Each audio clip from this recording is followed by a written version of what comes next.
વિરોધ થયો, એક જણાવે અપમાનિતજનક શબ્દ પ્રયોગ કર્યો એટલે વિરોધ થયો।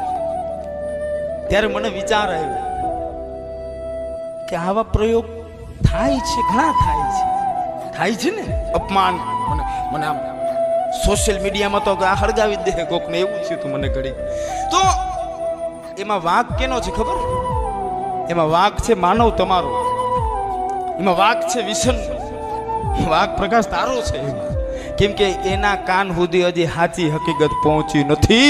જો સાચો ઇતિહાસ એના કાન સુધી પૂગી ગયો હોય તો એ શબ્દ પ્રયોગ કરે, એટલે કે તમે તમારી વિચારધારા એ કાન સુધી પહોંચાડી નથી, એટલે એવા શબ્દ પ્રયોગ થાય છે। તો વિચાર કરો તમારે કેટલી મહેનત કરવાની બાકી છે। જો એના કાન સુધી આ શબ્દ પડી ગયો હોય કે 14મી સદીમાં દેવદાસી પ્રથામાં જેના બાપ નક્કી નહોતા થતા એને હરિજન કહેવામાં આવતા, તો એ શબ્દ પ્રયોગ